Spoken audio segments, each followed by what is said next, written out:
we do this on the daily helping clients, and I've seen my clients over the years build these massive portfolios, and now they know what they're doing too. They still come and they still use us. Obviously they don't have a license, but I think the education and the training, and we see so many properties that we should take advantage of that ourselves.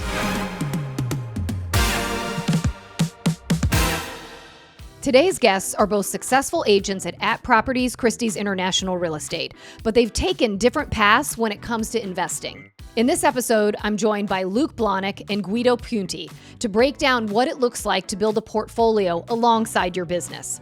We talk about identifying smart opportunities, navigating the common roadblocks, and using investment properties as a vehicle to build wealth.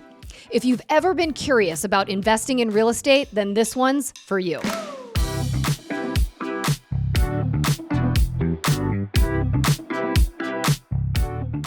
So Luke, Guido, thank you so much for joining me on Core Values. I am very excited to have the two of you on here today. We've got a lot of interesting things to talk about, something that I think is so important for our real estate agent listeners out there, because I think so many of us work really hard at helping others with their real estate journey and success. But I know the two of you not only do that, but have also taken real estate on to build your own wealth portfolio and have really gotten yourselves involved with different ways to invest in real estate. So that's what we're talking about today, and I am excited to dive in. So thanks for joining me. Thanks for having us. Glad to be here. Yeah. All right, so before we get into all of your words of wisdom as it relates to investing in real estate and the ways to do it, I want to start with your stories because, you're both...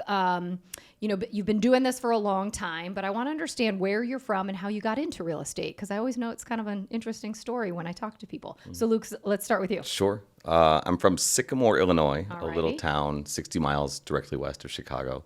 I got into real estate. I was in college at the University of Illinois, and I took an internship with a home builder called Pulte Homes. Oh, yeah. So at the time, I think they were the nation's largest home builder and really got like a crash course in all aspects of real estate. Learned construction, really classic sales training, tons of books and motivation seminars and things like that. Mm-hmm. And then just had broad access to sort of all sides of real estate. So kind of fell in love with real estate then. So that was my inroads. I took a detour, went into consulting for a while after the market crashed, and then got back into real estate as the market was bottoming out. Yeah. And here you are now. You've got lots of cool things that you're doing that we're going to dive into in a few minutes. But I also have to tell you, Molly, my oldest, U of I, she's going freshman next year. Congrats. She's committed a few weeks ago. In-state tuition. Just saying. Guido, let's talk about you and your road to real estate and how you got here and where you're from. So I graduated from Northern Illinois with a degree in finance and economics. And I had the great idea I'm going to go work in D.C. for the U.S. Treasury Department, which I did for a little bit, and I hated it. It was awful. So I got a job in banking, and I had to start at the bottom. So I started as a head teller at a bank off the Red Line, and I got robbed by gunpoint twice. Oh, wow. So I'm like, okay, I had enough of this. So before I quit there, the manager pulled me aside and said, we'd like to keep you. Like, you're very talented. We could see you do something. Why don't you get a job in our mortgage department? And I'm like, okay, let me try that. So flash forward 20 years in D.C., I was a mortgage loan officer for a long time. And then when the market crashed, I lost a ton of investment properties, wiped me out, kind of like starting from scratch. And then I went to Portland and Seattle and worked for a credit union in the mortgage department, and then moved back here because my family's back here. So when I came back here, I didn't want to be a loan officer anymore. So I decided to get my real estate license. And I got my license, interviewed with Kevin Van Eck, and he didn't want to hire me. Kevin, I tell him this story all the hard. time. I know. He's not here anymore to hear this, but you have to make sure he watches this. So that's kind of how I got started. And it's been great ever since. Okay. And I picked the right company to start with. Did you get in the back door? Did you just say, well, forget this Kevin Van Eck, I'm just going to call another managing broker? So they got me to join a team. Ah, okay. They got me to join a team. Okay. And then yeah. And then I split off with Alexa and started our own team a few years after that. Yeah. It's great. And look at you now. I know, right? Impressive. Yes. If you all don't know, these two guys both run just extraordinary businesses. So that's why I'm excited to learn so Thank much you. from you guys today. So I want to talk about investing in real estate. You know, I alluded a little bit earlier to this because I just think it's something for agents. Oftentimes we all get to. Some people get to it sooner than others. And for a lot of us, you know, you're a little different, Luke. You actually started out straight out of college in real estate. You know, most of us, it's our second, third, sometimes even our fourth, you know, reintroduction of ourselves into a different career. But, you know, I think it's important to start thinking about the opportunity to invest. And I'm curious from the two of you, you know, what prompted you from shifting the focus on your client transactions into, you know, maybe there's some opportunity here, you know, for me to actually, you know, get into this real estate game. And Guido, let's start with you. Yeah. So, I mean, I started investing in real estate, you know, shortly after I got my license, with the guy that now runs, is the CEO of our Airbnb company. He kind of came in that day and I was on a team and the team lead said, why don't you go handle this walk-in? You remember we used to have walk-ins back then at the Ohio office? Yeah. And he said, the guy might be a little crazy. He's got all these spreadsheets. I don't understand what he wants to do, but it'd be a good learning experience for you. And I tease that agent all the time about how this developed. But so just kind of starting with him, and he was buying and flipping houses. So he was doing that for a while and making a lot of money and very successful on it. And then he asked me to maybe I want to do it with him. And so the first one we did was a disaster, lost all my money again. And going forward, I just wanted to, you know, start investing in real estate and doing stuff. I feel, you know, we do this on the daily helping clients, and I've seen my clients over the years build these massive portfolios. And now they know what they're doing too. They still come and they still use us. Obviously, they don't have a license, but I think, you know, the education and the training, and we see so many properties that, you know, we should take advantage of that ourselves. Yeah. And then once you do that, now you see why they have all the questions they do. Like sometimes you get that irritating investor that has a million questions. You're like, oh, I don't want to answer the phone right now because you see the guy's name. But once you put your money into it, you kind of realize, okay, now the question's coming, the concern's coming, you sweat a little bit. But you got to remember, you do this every day for everybody else. Why not do it for yourself? Yeah, I love that. And, you know, it's kind of similar to when we say just to agents, you need to buy and sell every 3 years because you kind of forget the stress of it all, right? Yeah. But and I do think there's just so much opportunity when it comes to the investing piece, right? I think we as agents, even if we're scared to jump into stuff sometimes, we just see so many things that kind of come across our plates like, this seems kind of interesting. And I do think there is a world of people out there. I had a conversation with my brother one time, and he was sort of like, if you ever have anything that seems interesting, I don't have time to figure out what would look good. Let me know. And, so I think that even if agents aren't ready to take the full leap and say, I want to do this on my own, I think there's people out there that if you have enough stuff, kind of, this guy presented it to you, right? He walked into your conference room and was at least had the forethought to say like, look, I've got spreadsheets. I'm interested in doing this. Help me find what I'm looking for. So I think that was a cool segue for you. But then you took that next step, and it also doesn't mean, right, that you have to put all your money in. I think there's like creative ways to probably dip your foot in at first, be part of a deal and kind of learn as you go. Would you agree? Totally agree. Yeah, for sure. It's all different kind of ways to structure deals. Yeah. And they get more creative as they go. And the more open-minded the people are that you're working with, the more creative you can be with it. Yeah. And it's fun. I mean, it's kind of this depth to real estate too, that isn't just, buying a condo, selling a house, there's this whole other avenue. And then Luke, you've been very interesting and creative. You own a bowling alley. You bought it and renovated it. I remember, was it 2 years ago that I was talking with you and Anthony, and you guys were like, we're going to feel so much better once this boutique hotel is finished, because you were putting a lot of love, sweat, tears, money into that. But I also know you've done a lot of multi-units. So how did you kind of get into, again, just transacting in real estate to really looking at how do I want to invest and build a portfolio? Yeah, I think like my brokerage grew out of participating in real estate. So, I was selling homes at a master plan community, more like maybe a car salesman than a realtor, right? And so we didn't have a license. We were just selling out of a trailer. And when the market crashed, I was fortunate that I hadn't bought anything yet. So I was sort of had a clean slate, and I was working in consulting, and I was watching the foreclosure markets here and watching the judicial sales, and some of the prices coming across just seemed unbelievable. So I took a leap of faith and I quit my job on my 25th birthday, and I came back to Chicago and got licensed and started buying foreclosures at auction. So a friend of mine and I scraped the money together. We'd buy a condo, sort of figure it out on the fly, go figure out how to get possession of the unit, how to renovate it. I knew nothing. I didn't know how to, literally nothing. This is the first things I've ever owned, right? I didn't know anything myself. So, we learned how to do everything, how to refinish floors, how to swap countertops out, how to paint something. And so ultimately I got licensed as a general contractor because we needed that to be able to pull permits. And condos turned into single families that we were renovating into 2 flats, into 4 flats, and it kind of just grew that way. And out of that, and just looking at real estate constantly, sort of grew the business, which was, oh, we should be brokering for other people too. Because you'd see these great opportunities and no one wanted anything at the time. And you would just be telling your friends and family about it and trying to get them to participate in real estate. So you kind of flip-flopped really, Yeah. as opposed to being, obviously you had your stint at Pulte, which I'm sure had, some great experience there of, Yeah. the sales floor and, learning some of the sales aspect. But it sounds like, what you just mentioned is you really kind of came in on the investment side, and now your resale and introducing clients to things is now because you've done, so much of that. And so question for you, kind of getting into it, like if somebody's out there thinking, I'd love to, kind of bite off or do some of the things that any of these gentlemen are, doing.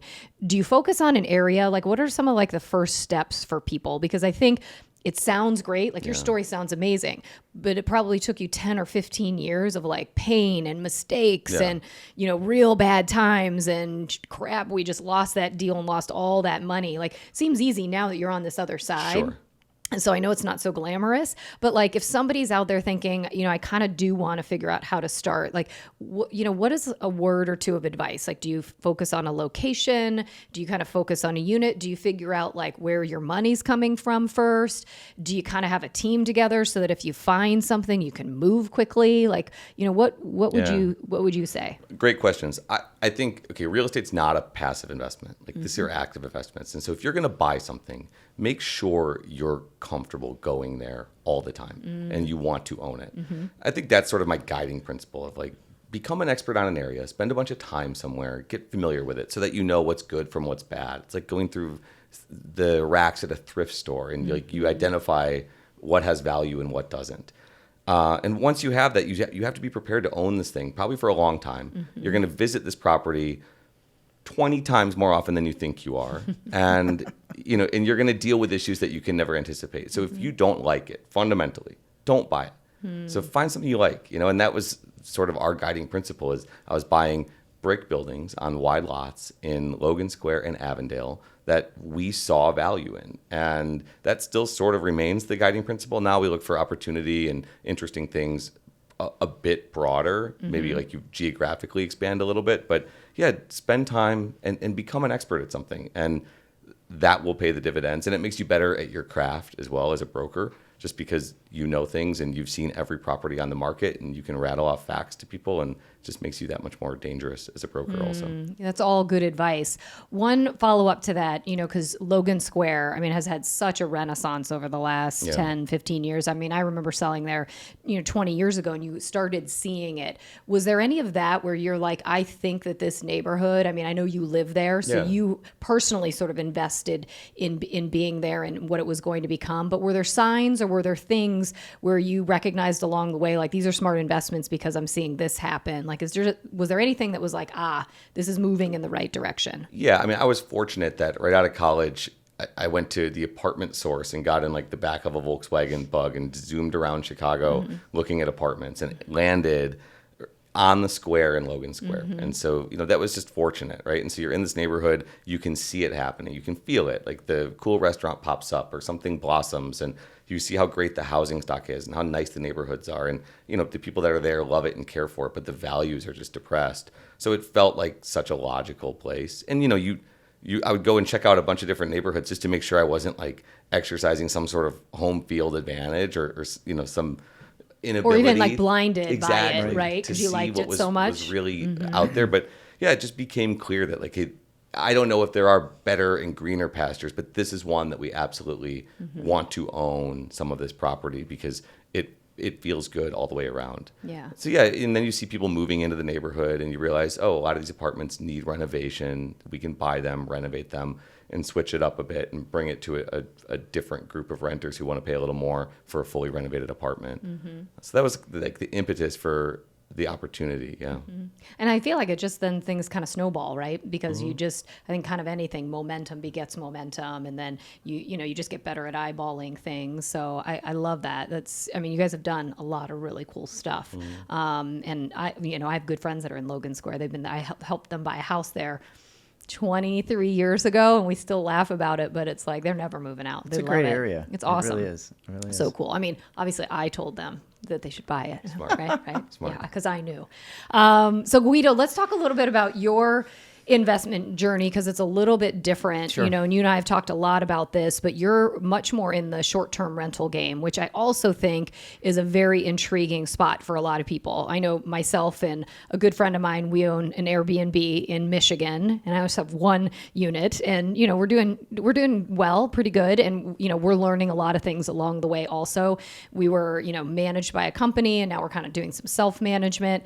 But tell us a little bit about your journey, how you kind of got into that. Sure. And any just words of advice or thoughts if people are thinking the short-term rental game is interesting, particularly in a city like Chicago, because I know that for Airbnbs, while it used to be kind of sky's the limit, there's a lot of different ordinances and areas that are really kind of cutting down on what you can and can't do. Yeah, for sure. But real quick, going back to the question that you asked him about people that are trying to get into this and don't know what to do, lean into people here at properties that know what they're doing, right? Yep. When I didn't know anything about multi-units, I sat with Kevin Rossio, and I know I drove him crazy, right, Kev?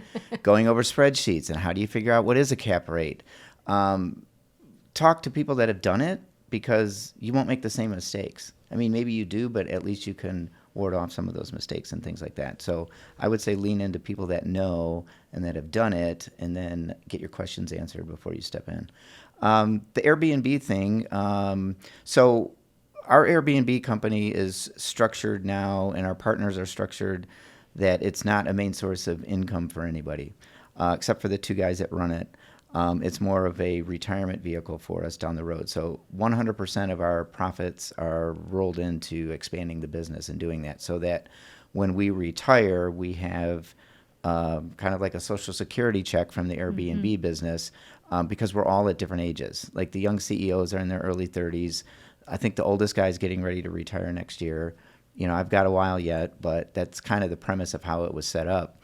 But the same guy that was doing flipping that I helped with, that I met in a floor call, a friend of his called and said, I got this Airbnb in Wrigley. It's driving me nuts. Do you just want it? Like, I don't want to take it over anymore. I can't deal with these people. And it was just one, and it drove the guy nuts. So my partner took it, and then he took another one, and this guy started giving him names of people that wanted to do Airbnbs. And then he approached me because in order to expand it, they needed money, right? Any type of an investment you're going to do, you're going to need money. So that's kind of where it started, and it's probably grown. I think we have like 30-something in Chicago. We just took on 4 more, and then the Airbnb laws started changing in Chicago. So it started getting more difficult. The licensing started getting more difficult. So we started expanding elsewhere. And now we're at the point where the cash flow from these Airbnb businesses is significant enough where we can start buying property and owning real estate. So we bought a couple buildings up in Wisconsin. There's a boutique hotel in Costa Rica. So it's starting to develop that way. So it's great. It's different. I don't operate the day-to-day stuff. You were saying you have to get in there and get your hands on a lot of stuff. I'll help, find places for them and write contracts and do things like that. But we meet once a month and we go over our numbers and everything like that. And so it's been great. But it's more of a, I can't do too many things at once, but I don't like my eggs all in one basket. So I try to spread spread out a little bit with that stuff. Yeah, and that's a cool opportunity because, while you helped with some of the real estate early on, what you've really become is an investor, and you're in this group, which is nice. I think, the thing too, sometimes for agents is it like, do I have to go all in? Is this all me? Because that is a little bit more, of the path you took, Luke, even though you probably had, partners in your team and your group, but, it is a more like, we're all in, we're buying this whole building, we're creating a bowling alley, we're doing it all. So, I do think there are different, ways to get into being able to invest in real estate. And, and I think the thing that's kind of interesting, and Luke, in our pre-call, we talked a little bit about this, but, look, the stock market right now,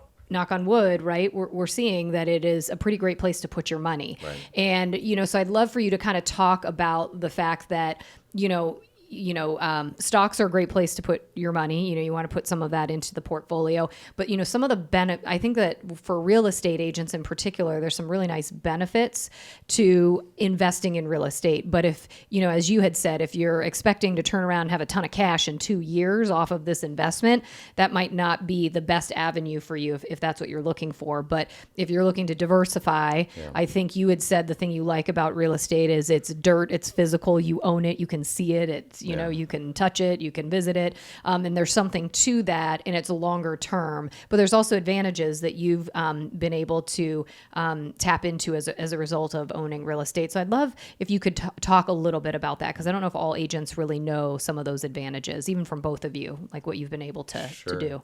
Yeah, I think, okay, so the first sort of principle is that you're levered, meaning you can buy a building, let's say for $1 million hypothetically, and you're putting down anywhere from 10 to 30% on that building. So you own something worth $1 million, but you put down 100,000. And if that building goes up 5% in value, that's 50,000, and that's like a 50% return on your money. If it goes down, the same thing is true. Yeah. But being levered is helpful. Like for me, that was exciting, and I'm like, okay, I can buy big things with less money.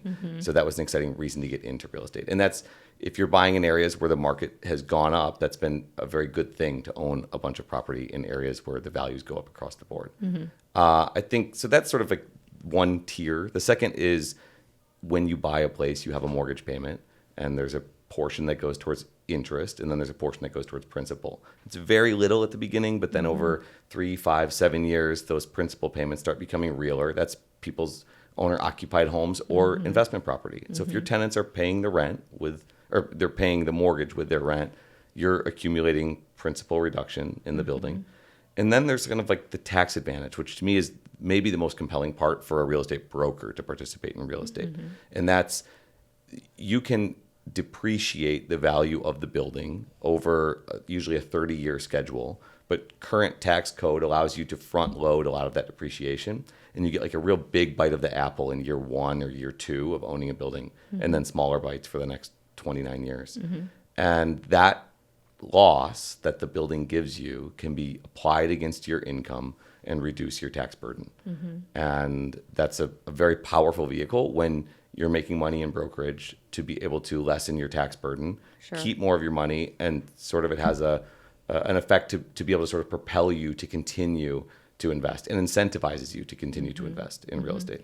So let me ask on that. So because if people are thinking this out there, if the house is going up in value or the real estate is going up in value, you can still depreciate it enough against your taxes, right? So you can still say this is a loss to me, even if the value is increasing year over year. Right, One does not have to do with the other. The IRS is agnostic as to how much it's worth today versus what you bought it for. They say, okay, you bought it for $1 million. In theory, things are going to break and wear down, so we let you depreciate that down to $0 over the course of 30 years. But currently, you can take, especially if you renovate these buildings, you can get really big, what they call cost segregation studies or accelerated depreciation, where you can front load a bunch of the depreciation. So if I put like, let's say, 50 grand into the building up front, I can take that full You're gonna 50 get grand. most of it in year 1, including a bunch of other stuff in the building. They're going to break the building out into a bunch of categories, appliances and staircases and wood floors and drywall. And then a lot of those categories get accelerated depreciation. So you get a big loss. So it makes the building harder to sell because the building's worth less on paper. Got it. So when you go to sell it, the IRS looks at that and they say, okay, it looks like you made a lot of money here, But if you intend to hold the building, there's a lot of advantages to doing that. And yeah, we've found a lot of success in that, and it makes you want to buy more and more of them as you're making money in your day job to sort of offset that. So last question on that. So, okay, I buy it for a certain amount. I put some money in it. I then invest it. I'm able to write all this stuff off, from the tax piece. But let's say it's a 3 flat to make it easy, and I've got 3 renters in there. And what is there any method to that madness? Do you want to break even on cash flow, or is it okay to be under on cash flow? Like, does that impact the depreciation? So let's say, I don't know, my mortgage, just to keep it simple, is $3,000 with taxes and everything all in. Everybody's $1,000. Yep. So I'm getting $3,000 in, I'm paying $3,000 out every month. Is that a good thing? How does that impact depreciation? I just am kind of curious. So the depreciation is separate from the cash flow. Okay. At the end of the year, you're going to run a financial analysis on the building and show how much rent was paid, what your costs were, and the building is either going to make money or lose money, and that will also affect your taxes. So yeah, you could have a building that becomes an absolute cash cow and prints money. That's a good problem to have, not a bad one. So no, it's okay for buildings to cash flow, but cash flow is hard to find, especially right now. Interest rates were, when they were low and buildings were cheap, it was pretty easy to go buy a building and have it cover all of your expenses every year. That's hard at the moment. So I think you need to be focused on the other principles of, hey, what's this building going to do long term? What does my financial situation look like in 10 years if I own this building and I diligently pay the principal every month down? And what are the implications from a depreciation standpoint of owning this building? And then the cash flow will come, like rents go up over time. Your mortgage payment largely stays the same depending on what your property taxes do. So the cash flow generally comes later. But usually, I think to me, we're focused on value, buying quality assets that we want to own for a long time. It's much more of a long-term For sure. hold. Yeah, Yes. yeah. So on the Airbnb side, Guido, I want to ask, I feel like a lot of agents, like even us, when we did it in Michigan, it was like, we got into 3 Oaks. And then, a year later, it was like, in fact, I have to do it like when I get off this call so that I'm not the one that doesn't get our application or our permit for next year. Yep. But, now they only allow a certain amount of Airbnbs, even in certain regions in Michigan. If I'm an agent who's like, I kind of like the idea. And the reason why we liked it is we loved going to Michigan. Unfortunately, we weren't in a position where we could just buy something and let our friends use it on occasion. We both said we could buy something together, rent it out, the majority of the year, and then just take the weeks or the weekends when, we want to go, which has been awesome for us. And so I think it's what a lot of people envision that they want to do. What is your take? Like, are there certain, rules sort of in Chicago right now that people need to be aware of? Or are there any places that like you guys are exploring where you think it's a great opportunity to dip your toe in as definitely. an Airbnb Definitely. investor? Definitely. And what Luke said too, like we totally agree with, you got to own the real estate. And that's how our Airbnb business is set up. Is most of our buildings or units are actually rented from guys that own huge buildings. And like in Pilsen, for example, there's a guy, I don't know, there might be 130 units in that building. They're all apartments, and sometimes there's ones that he can't rent, or in locations in the building that can't rent. We were talking about this earlier.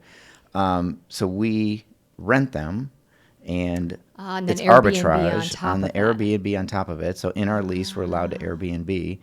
And it's the cash flow that now is going to buy real estate. So he was talking about, you go to your day job, get your cash to buy your next investment. Yeah. Well, we've designed a system where I'm not digging into my day job money to create the cash flow to buy these buildings now. Got it. So that was problem one. We had to solve the cash flow, and then it costs, $15,000 to $20,000 to furnish a unit.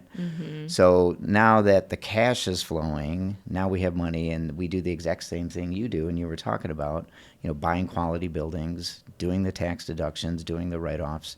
But in Chicago, we started expanding out because Chicago started clamping down on the Airbnb business. There was a company here, Sonder, that used to be big in the Airbnb space, and that's when it's kind of the Wild West of Airbnb. And then the city started changing things because they got pressure from the hotel lobbyists. It was kind of like Uber taking over taxis. They didn't want that to happen again, so they pushed back a lot. And now you could only Airbnb 25% of any one PIN number. So if you have a 4 flat, you can only Airbnb 1 unit. The other ones have to be traditional rents. In any lease that we take over, we make sure that we can survive if Chicago crushed Airbnb altogether. So we make sure that the numbers make sense if we have to turn around and rent it so that we can then pay our rent or get out of our lease. But there's now they've added another layer to it where not only is it 25% of any one PIN number, but now it has to be your primary residence. So it's knocking the space of the two units, the 3 units, and the 4 units that were great Airbnbs, and that's why you don't see a ton in the city anymore. Anything 5 units or more, that licensing doesn't apply. Up to a max of like 6 units in a particular building. So now we're looking at and partnering with and going after these guys that own big apartment buildings. And then presenting them with what we have, and that's been pretty successful.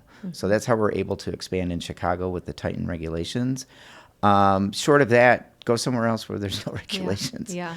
But be mindful that the regulations might catch up there one day. Yeah. So, we always make sure we can rent these things out at market rents and be okay with it. That's like the backup plan. Yeah, worst and the case buildings scenario. we buy, we're buying in areas where the regulations are slim to none.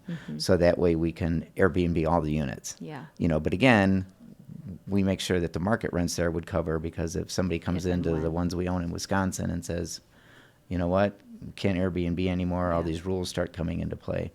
A lot of the big major cities we have to stay away from, but there's places in Arizona, California, Michigan, Wisconsin, Pennsylvania that are great. So.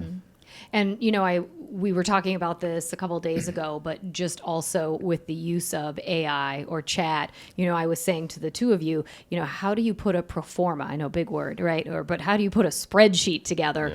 So if I'm an agent out there and I've got some interest in, kind of a different avenue or something similar to either of you, it's like, how do I, get myself started? Because I think, to get the money, if you don't have it available as an agent, the first thing that you're going to have to do is figure out who's interested in investing in something, who might be curious, right? But then your next step is, I've got to start figuring out what look like good opportunities in this market right now, whatever those might be. But then in order to bridge the gap between investor and great opportunity, I think is this little thing called a spreadsheet, which it's, what is this going to look like on paper? And for the investor, what am I going to make? How long is it going to take? And am I going to, get cleaned out if I do this, right? And I think as agents, that sometimes is the sticking point. But now I feel like I just did something last night on chat, and it was just amazing how much I put in, and I kept fine-tuning questions, and it came out with just some incredible data. So do you guys use that at all now? I think, Luke, you probably have like a spreadsheet from 20 years ago that you still fill in. But Graph how do paper, yeah. a graph paper? Yeah. How would you encourage an agent to kind of, sort of bridge that gap to get like a pro forma or just something that shows the financials to get into that actual next step of execution? Why don't you take that one? Sure. Love AI. Pay the $19 a month for the Chat GPT. Don't use the cheap version. But I used to do a spreadsheet for my clients, and if you think about it, it's very simple. Like that spreadsheet is full of formulas, which I didn't understand. And again, Kevin Rossio's spreadsheet.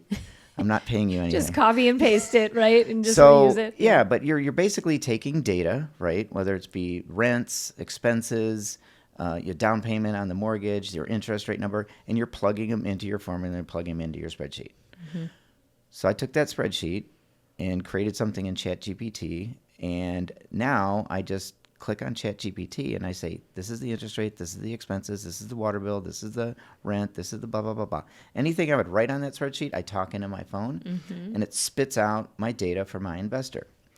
Then you could, like you said, you could start tweaking it. Okay, now I want you to go back in and rerun the numbers based on the average growth rate in Logan Square over the last 5 years. What is the growth rate? 5 to 7%? Is it 1 to 2% property appreciation? And it scours everywhere, the paid version, and it'll give you, okay, moderate is 1 to 2%, average is 5 to 6%. Which one do you want to use? Well, let's throw 5 to 6% in there, and then give me an evaluation in 5 years if I put $100,000 worth of renovations in there. And then it'll ask you, Well, on the renovations, do you think you'll get 100% of that back, 40% of that back? Do you want to be conservative? Let's say 40% of the renovations you'll get back what you paid for in 5 years. And then it calculates it, and it gives me all the datas and the formulas. Now, when I take that information and give it to people like Kevin or some of the guys that are using spreadsheets, it's Do they get almost mad the at you? same or close. It's they get almost mad the at same you? or close as what the spreadsheets are spitting out. Yeah. But yeah, I mean, I like it. So it takes me literally no time to run these analyses. At first, it's a little scary because you want to make sure you're giving your client the right data and the right information. But you can set it up so it knows how to do it. And the more data you put in there and the more you talk to it, like it eerily remembers a lot of stuff. Yeah. Because it'll say, do you want to compare it to the numbers like you did in Logan Square? And then it remembers everything I did in Logan Square, whatever the area might be. Right. And then I ask it to dumb it down sometimes based on my client. Is my client like super nerdy, super smart, super whatever? Do I want to make it more number oriented? Do you want to make it, or do I just want it like I have a doctor client right now that knows nothing about numbers, knows nothing about the transaction? So it just kind of puts everything in layman terms for me as far as the investment goes. And then you kind of got to remove, ChatGPT likes to give you their opinions on everything. So just remove the opinion part a lot of times and you'll be but done think with about it. how much faster you're able to get to an outcome. Like even if you have to go back and check 15 certain minutes pieces, maybe and I'm done. It's wild. Yeah. Wow. Have you used chat yet No, for any of these can things? I say that like this scares me and I hate all of this? Lean in, We'll Luke. try it on Lean your in. Dude, I'm a dinosaur. I We'll can try feel it my on your next extinction property coming. and see what it puts out. See if It's it's the same over. Totally. as your We'll spreadsheet. have you do it manually, Luke. Yeah. We'll have, and you'll take a few hours. Sure. Right. Guido will We'll do do it. it and we'll go We'll have run martinis. to Starbucks. Yeah, we'll have some martinis. We'll We'll go to come back Paul's and office. see if the math is the same. Oh my God. Yeah, I mean, I think like I like the part about integrating historical data and averages. It's good if you're using the tool to find things that you might not have readily available to incorporate and build a nice sheet. That's pretty cool. Yeah. And if it's going to clean it up and check your math and make sure your math is better, that's Yeah. great. Yeah. But like, what's a pro forma? Like, it's a forward-looking Yes. model that's making a ton of assumptions about what rent's going to do, what are values going to do, what's going to happen. And so I just think you just need to be as careful as possible Sure. when you're crafting that, because like these assumptions matter.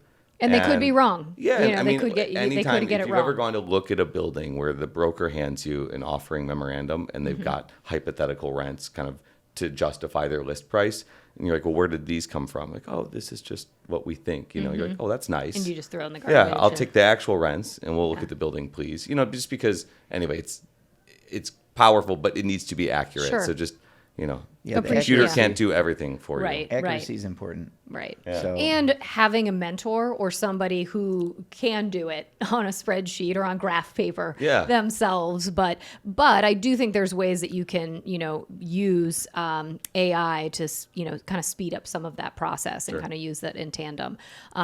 So I love that. You guys, I could talk all day long with you and we could get in a lot of trouble. You've got a tattoo to remove. I know, and a few right? other things. I don't know what you've got going on, Luke. But before we leave here, I do have the funnest part of Core Values, which Great. is our rapid fire.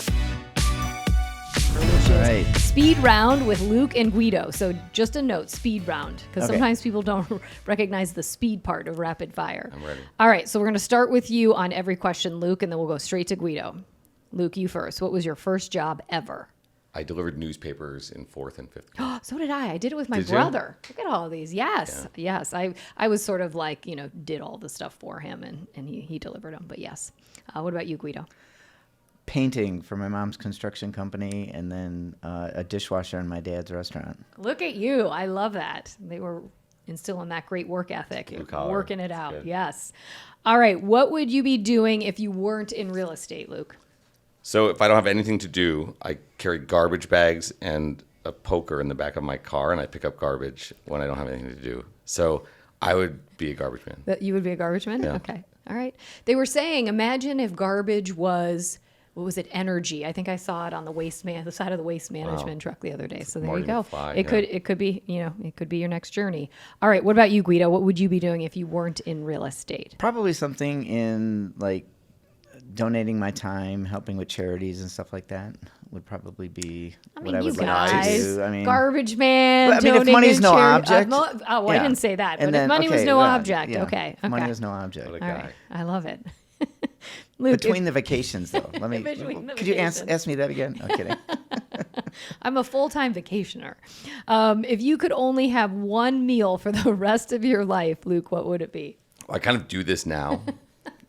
I eat a McDouble and a large Diet Coke every day, nearly every day for lunch. Look at him. He's like so skinny too. Like, where does that all go? Yeah, Oh so I my already God. do it. Yeah. Oh man. All right, Guido, if you could only have one meal for the rest of your life. Pizza. It has all the 5 food groups. Totally. Oh, this is so fun. All right, Luke, if you could represent anyone in the world as their agent, who would it be and why? A family member. I like helping family buy real estate. Okay. Yeah. No, like Oprah or anybody big like that. Obama, no? No. Just family? no, God, you're yeah. just Maybe, okay, I got one. so good-hearted J. there. Cole, the rapper. 'cause, Okay. Yeah, we All just right. listened to some cool demos. tunes. Yeah. All right. All right, Guido, if you could represent anyone in the world as their agent, who would it be and why? I would say I looked at that more as an industry thing. So maybe like a rock star or a movie star. Mm-hmm. Like I've helped a few Fortune 500 people before, like the CEO of Kraft Heinz, like people like that. But I think it'd be fun to go out with like a rock star or a movie celebrity and just kind of like look at stuff and work Totally. with them. And be like, are you sure like money's really no object? You know? I love that. All right, Luke, what was the first concert you ever went to? The Counting Crows Oh, I in love 1994. that. Oh So my God, great. how young are you? Are they like Fourth hard grade. to handle? Isn't that their song? Is that Counting Crows? Oh no, I'm thinking of Black Crows, right? Yeah. Okay, sorry. Counting but Counting Crows, Close. I got Yeah. Jennifer had the Aniston, Crows dated the in lead it. singer. Yeah, Yeah, sorry. yeah. But I love Counting Crows too. Round Here, that's Yeah, it. that's Yeah, it. there we You go. got it. All right, got it. What about you, Guido? First concert? Kiss 1977 with my mom and my brother. Oh my gosh. Do you know, not that still it's have the about me, ticket. do you know my first concert? What was it? You'll never guess. AC/DC. Oh, that's a good one to start with. Right? I don't know why, kind of random. All right, last question. What's something people would be surprised to learn about you, Luke? My favorite store is Dollar Tree, and I Okay. could just walk through the aisles all day and just buy things for $1.25. Yeah, I love that store. Oh my gosh, so great. I bet your wife's like, Not great, the- what am I getting for my anniversary this year? Dollar Tree Yeah, it is. 10 ibuprofen. Yeah, right. Not the driverless car we were talking about in the lobby? Or No. Leave that out? No, Okay. yeah. All right, you, Guido, something people would be surprised to learn about you. Then I'm going to get a tattoo removed after this. I love it. Oh my God. But besides that, like I've been on House Hunters a couple times, and I was on a TV show called Grimm when I lived out in Oh, Portland. yeah. Yeah, I was on there for not a whole season, but a couple episodes. Look at that. So Wow. a little actor in me. I love it. I love it. You guys, thank you so much. Thanks. This has been so fun. Oh my God, thank you. Yes. All right. Oh my God, thank you so much. And to all of you out there, I hope you learned a little something about what it's like to invest in real estate. Thanks for joining us, and we'll see you next time on Core Values.